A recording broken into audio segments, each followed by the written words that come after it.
Jokowi adalah hukuman bagi seluruh rakyat Indonesia.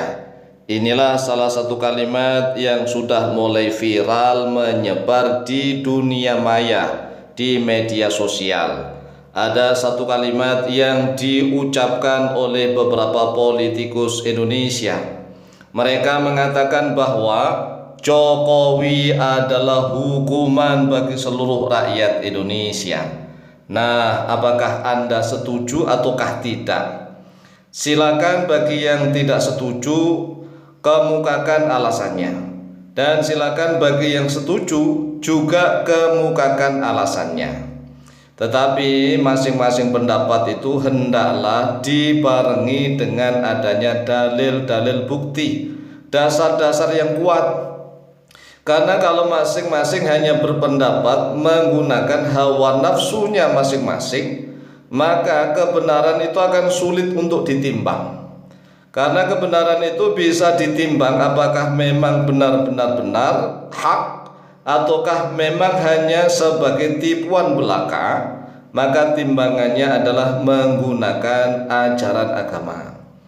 Nah, di dalam ajaran agama kita, yaitu agama Islam, bahwa apabila rakyat, ini rakyat nih ya, rakyat itu sudah hidupnya lari daripada kehidupan agamanya, lari dari para ulama, tidak mau mengkaji ilmu agamanya dengan benar, bahkan rakyatnya pandai menyalahkan para ulama, menyalahkan para kiai, padahal rakyatnya diajak ngaji aja sulit.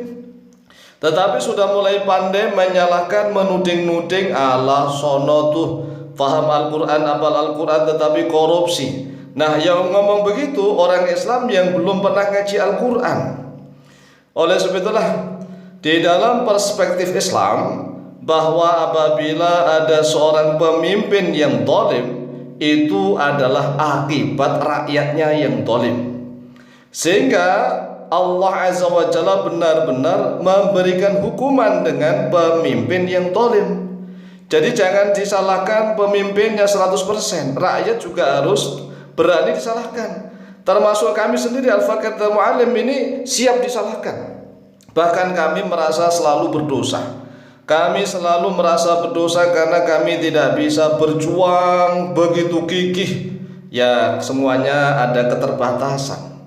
Kami walaupun toh berusaha mendidik masyarakat, mendidik anak-anak, menggunakan dana sendiri, namanya terbatas, dana kemampuan sendiri terbatas.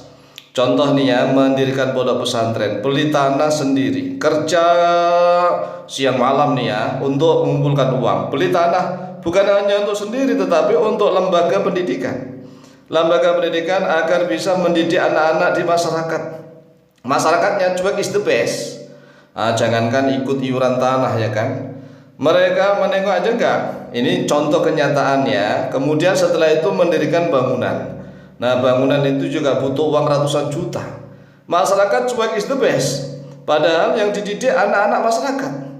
Setelah itu masyarakat tidak ada yang menyerahkan anaknya ini. Saking bodohnya ini kan.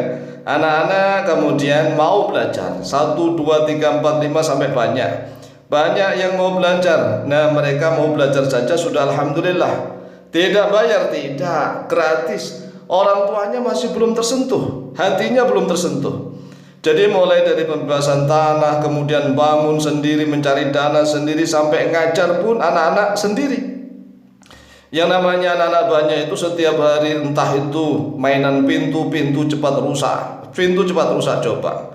Jadi kita benar-benar seperti pembantu pelayan yang ngajar anak-anak, sering membetulkan pintu, papan tulis rusak, kemudian bangku rusak, kursi rusak, keran air itu setiap saat rusak, belum lagi listrik yang dimainan cetak rusak. Hampir setiap saat kita persis sebagai pelayan pembantunya anak-anaknya masyarakat. Nah, ini masyarakat yang lain cuek is the best. Oleh sebab itulah kalau seandainya diangkat seorang pemimpin yang zalim, wajar.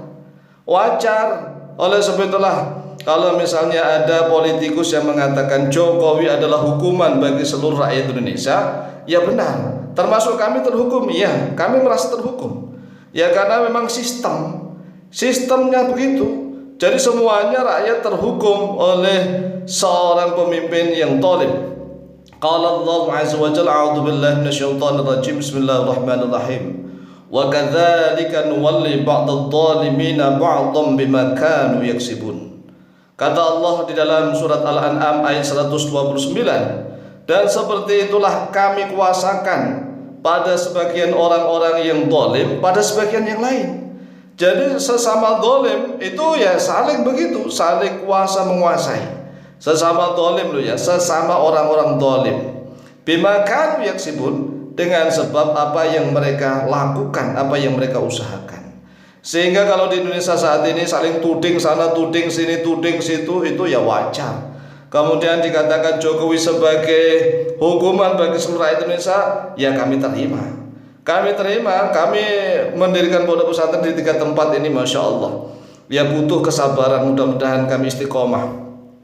Butuh kesabaran luar biasa. Masyarakat sudah digratiskan, banyak anak-anaknya yang sudah mulai pandai, tetapi masih nggak peduli juga. Jadi mereka sudah terbiasa hanya mengharapkan diberi. Jadi masyarakat Indonesia itu jarang sekali yang mau memberi, tapi yang mau meminta itu di mana-mana, semuanya itu berharap meminta. Sedangkan yang memberi jarang sekali yang mau. Wa qala Nabi sallallahu alaihi wasallam, dan telah bersabda oleh Nabi Muhammad sallallahu alaihi wasallam, sayati zamanun ala ummati yafirruna min ulama wal fuqaha fayabtalihimullahu bi thalathi baliyatin ulaha yarfa'ullahu al-barakata min kasbihim wa thaniyatu yusallitullahu alaihim sultanan zaliman wa thalithatu yakhrujuna minad dunya bighairi iman.